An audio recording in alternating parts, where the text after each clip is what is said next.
सुखराम फौजी जी, आप यहाँ आए, बाबा साहब को श्रद्धांजलि अर्पित करें। हमारा कोई साथी अगर छूट गया हो, मैं उनसे भी अनुरोध करूँ। राजधानी के प्रेस क्लब में जिस तरह से आज बाबा साहब भीमराव अम्बेडकर के परिनिर्वाण दिवस को BS4 संगठन मना रहा है, जहां पर RK चौधरी से भी हम बात करते हैं और जानते हैं कि आज परिनिर्वाण दिवस पर और जिस तरह से प्रदेश में किसान आंदोलन छिड़ा हुआ है उसके लिए क्या कहेंगे और आज के पूरी श्रद्धांजलि की सभा को किस तरह से वो देखते हैं और बाबा साहब भीमराव अम्बेडकर के किन बताए गए मार्गों पर आज की युवाओं को चलने की ज़रूरत है।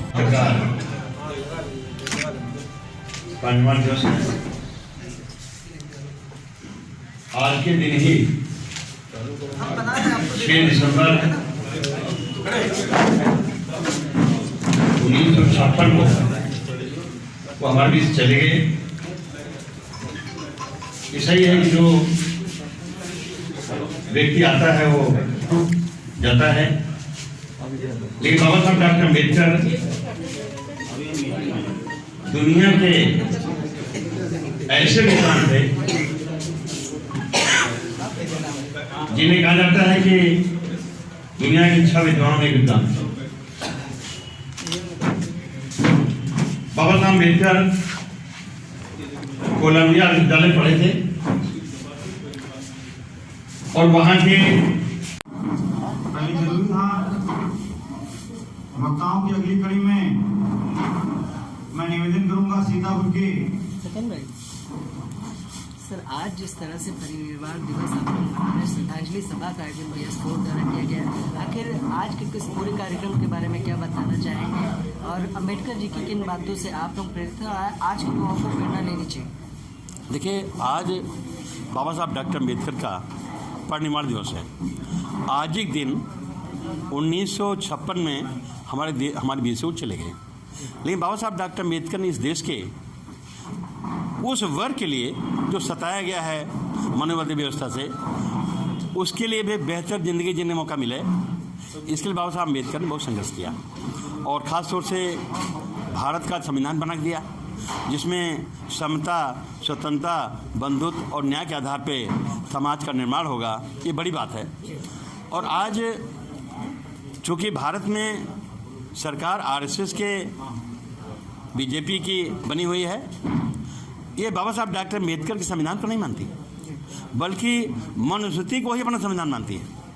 और यही कारण है कि पूरे देश में BJP सरकार इस समय प्राइवेट सेक्टर बढ़ावा दे रही है। सेठ, साहूकार, उद्योगपति ये आगे बढ़ें, सरकारी जो डिपार्ट है ये टूटें और सरकारी डिपार्ट में आरक्षण है, आरक्षण न रह जाए, तो निश्चित तौर पे ये भगवा सरकार दलितों के पिछड़ों के विरोधी है। अभी दलितों के पिछड़ों के आरक्षण पे सुप्रीम कोर्ट सहारा लेके ऐसी गलत पैरवी किया सुप्रीम कोर्ट में कि आरक्षण पे सुप्रीम कोर्ट ने कहा कि आरक्षण कोई आपका मौलिक अधिकार नहीं है। उच्च वर्ग का आरक्षण दे दिया गरीबी के आधार पे। 8 लाख तक सालाना आमदनी कमाने वाले को गरीब मान के आरक्षण देना शुरू कर दिया। तो निश्चित तौर पे संविधान के मूल मंशा के अनुरूप ये सरकार काम नहीं कर रही है। दलितों पिछड़ों को नुकसान होगा। आने वाले दिनों में हम लोग संघर्ष करेंगे और ख़ास तौर से इसी महीने में 16 दिसंबर को आरक्षण समर्थक पैदल मार्च लखनऊ में होगा, जिसमें पूरे प्रदेश से लगभग 10,000 संख्या में लोग आएंगे। चौधरी साहब, जैसा कि आपको पता है कि पूरे देश में इस समय अन्नदाता सड़कों पर है। केंद्र की मोदी सरकार 3 कृषि कानून ऐसे लेकर आई है जिसको लेकर पहले 2 महीने तक पंजाब में किसान प्रदर्शन करते रहे और प्रधानमंत्री बिहार में चुनावी रैलियां करते रहे। तो क्या लगता है कि आज पूरा देश और पूरे देश के अन्नदाता सड़कों पर है? जिस तरह का कानून लाया गया है और 5 दौर की वार्ताएं हुई, कल वार्ता 5वें दौर की हुई थी, अब 9 तारीख का समय दिया गया है किसानों को और 8 तारीख को भारत बंद का आह्वान किया गया। दलितों का आपने और किसानों का भी काफ़ी आपने प्रतिनिधित्व किया है और एक सोच आपकी जो है किसानों को लेकर BS4 की तरफ से क्या है? देखिए, जहाँ तक सवाल है भाजपा सरकार की या मोदी की, निश्चित तौर पे वो किसानों के माफिक कोई काम नहीं करना चाहते। वो चाहते हैं इस देश में किसानों की उपज भी जो सेठ साहूकार हैं उसे मनमाना खरीदें, मनमाना बेचें। किसान चाहे चूल्हे भाड़ में जाए, उसकी चिंता उनको नहीं है।